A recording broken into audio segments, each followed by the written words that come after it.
This is the Triple Play Fantasy Basketball Show. I'm your host, Coach James Lewis, here to do one of our new series here at Triple Play. This is TPF Top 10.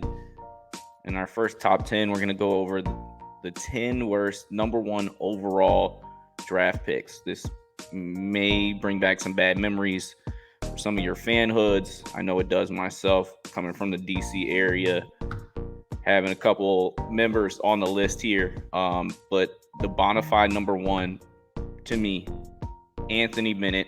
And shout out being the first Canadian born to go number one overall. In 2013, he's the only top 10 pick. Actually, he's one of two people that are in the top 15 of the NBA draft that year that's not in the NBA anymore. That other person is Shabazz Muhammad. 4-year career. Quick stint in Cleveland before being part of that Kevin Love trade that included Andrew Wiggins, brought Kevin Love, and Cavaliers obviously reaped success in that trade. He was drafted over the Greek Freak. Yes, we didn't know what Giannis Antetokounmpo was going to be. Neither did we know what Rudy Gobert was going to be. 2013 is one of the worst draft classes that I can remember. But when you're looking at the best player in the NBA and you pass up on him and you had a short career, Anthony Bennett takes the cake for me. Number two, Greg Oden out of Ohio State in 2007 looked like a bona fide star. And it was between him and one other individual going for that number one pick. That was Kevin Durant.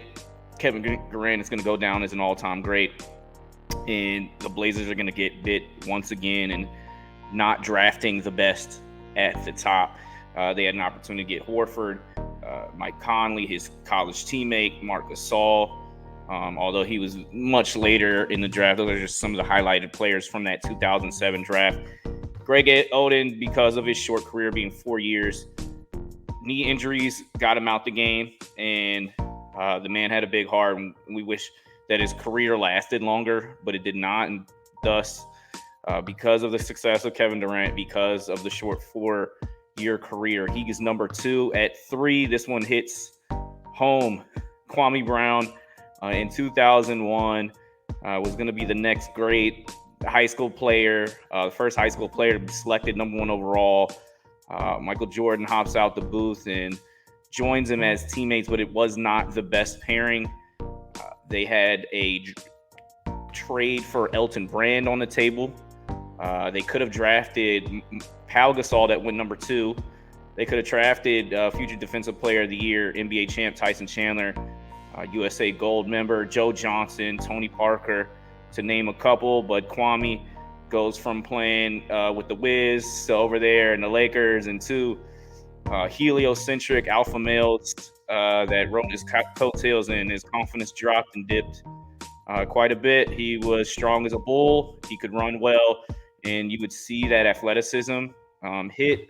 But these other big men that were on the board or were available via trade would have been a much better option to pair a Paul Gasol, who came out the gate, an Elton Brand with a Michael Jordan at the time.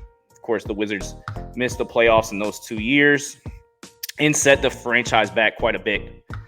At 4, Michael Olowakandi, the Candyman in the 1998 draft, went number one overall to the Los Angeles Clippers out of Rhode Island. He had a 10-year career.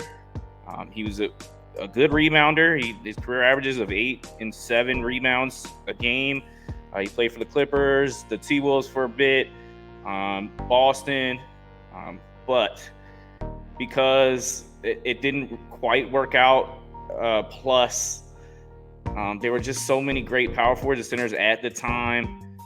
As we get Amari doing a little head tap, KG, who he played with, but you had an opportunity to draft a franchise-changing star that included the likes of Dirk Nowitzki, Vince Carter, Paul Pierce, just to mention a couple, Antoine Jameson, Mike Bibby. The 98 draft had quite a big draft capital that they could have went with instead that would have helped their franchise out. At 5, This is a little throwback name, LaRue Martin in 1972. The Blazers, here we go again, decided to go with LaRue Martin out of Loyola, Chicago. He would have a 4-year career, and he would shoot under 42% for his career. He was drafted over Dr. J. Bob McAdoo went number 2, Hall of Famer. When you have Dr. J sitting there, we already saw that they passed up on Kevin Durant. We know that they picked Sam Bowie over Michael Jordan. They've just been hit many times, and LaRue Martin gets 5 for me on the list. At 6, current player that could change his trajectory of his future, not giving up on Markelle Fultz just yet, but when you watch the player that Philly traded to get up, and the player that ended up falling at number 3, Jason Tatum, just being in the NBA Finals just now and have a blossoming career. Markelle Fultz is coming off a torn ACL. We'll see how that affects his career going forward. His career averages of 11 points, 3 boards, 5 assists. Not terrible numbers, but when you're a number 1 overall pick, and you got a player like Joel Embiid that you're trying to pair with, and Ben Simmons, this was supposed to be the answer for Philadelphia to get a guard. Didn't work. Confidence has definitely been a factor here. Wishing him the best with the rest of his career, but as far as the number 1 overall pick, it was not one of the best picks. At 7, the player I think that has the highest points per game average out of everyone here, but that's because he definitely had a high usage rate playing for the Toronto Raptors in 2006 out of Italy. Andrea Bargnani was drafted to pair with Chris Bosh. Played 10 years. He would go to the Big Apple. He did have a season where he averaged a dub, but he was drafted over LaMarcus Aldridge. Rondo was in the draft. Lowry was in that draft. Millsap, Brandon Roy, Rudy Gay, even J.J. Redick, all had better careers than he did. But LaMarcus Aldridge was the guy that you wanted to get at that pick, and that would have been a very solid pairing with Toronto. Who knows? Chris Bosh might have stuck it out for the long run. At number 8, Pervis Ellison, who got coined and nicknamed by Danny Ainge out of service, as he a lot of times throughout his career battled different types of injuries. He was not a bad player. In that second season for the Bullets, he averaged 20 points, 11 boards. He had an 11-year career, played for Louisville, drafted by the Kings. Again, not a bad player, but the other players that played and were drafted this year included Glenn Rice, included Sean Kemp, Tim Hardaway, Vlade Divac even, would have all been better options with that number 1 overall pick. So never nervous. Pervis Ellison is number 8 for me. At 9, this one's a hard one. As you can see, I'm sporting the Maryland jersey here. Joe Smith. In 1995, the Golden State Warriors drafted Joe Smith after a prolific career at the University of Maryland, Player of the Year honors. Hit a 17-year career. That longevity, you don't see much. Career averages of 11.6 boards. Those aren't bad. He was a good journeyman. He was a good teammate after it all. And he was solid. You give it to him in a post and get you a bucket. But he was drafted over the likes of Kevin Garnett, Antonio McDyess, Rasheed Wallace. He also had the saga in the T-Wolves where he took 2 contracts below market value. He had $80 million on the board, and they had under-table discussions. It would ultimately cost the T-Wolves $3.5 million, but also their next 5 first-round picks, setting that franchise back entirely. Joe would continue his career. He played with a Cavalier team that was in the fight. He would never win his championship, but shout out to a good career. But as far as number 1 overall picks, it was disappointing for the Warriors in short-lived career there, I might add. At 10, it's kind of a homage to some of the older gentlemen of the league that I kind of had to do a little bit more research on, including Bill the Hill McGill, drafted in 1962. The Zephyrs, this might have not been the best picks. That team doesn't exist anymore. He had a 9-year career, but he was drafted over John Havlicek, Jerry Lucas that went number 2, David Busher, Chet Walker, Hall of Fame players. He didn't have a terrible career, but for number 1 overall, you're wishing for better. Moving on from that 62 draft to the 63, Art Haymen, 10-year career, under 43% for his career, but 13 a game. He was drafted over Nate Thurman, Gus Johnson, and he did win a championship in the 1968 ABA. He would average 20 points, 8 boards that year, and he played with Connie Hawkins, who was in the prime of his career. He came out first year in the ABA, won a championship. Connie averaged 27 points, 14 boards, and 5 dimes on that way to that championship. What a player, what a playground legend. Jim Bad News Barnes, he might be more infamous for his punch against the Warriors when he was playing for the Celtics. He did win a championship there.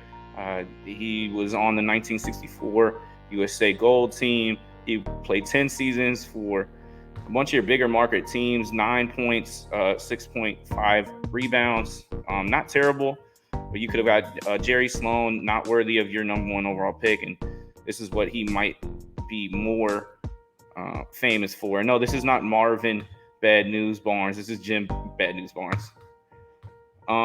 Gene McChiori, nicknamed Squeaky.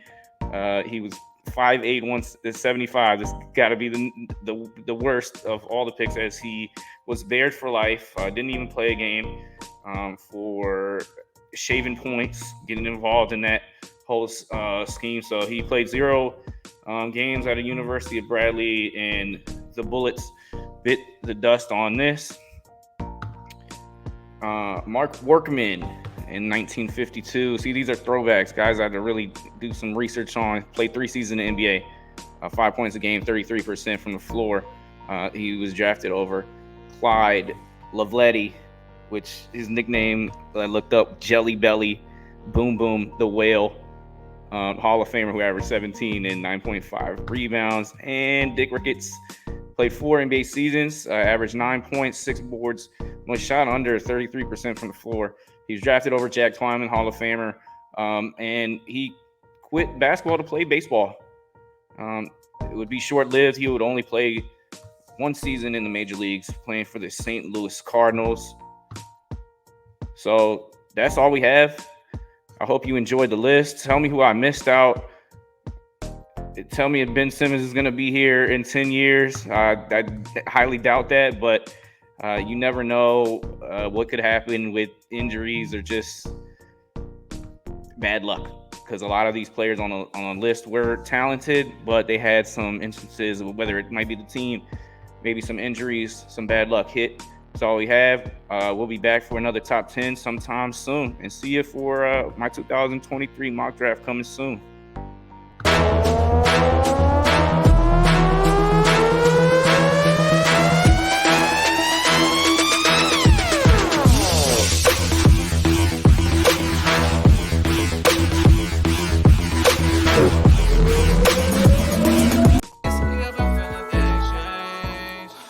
I've been feeling things change. We've been working hard, no sleep, get it every day. And I swear that we ain't stopping till we pay. Yeah, the pressure on, gotta make it work, triple play, yeah.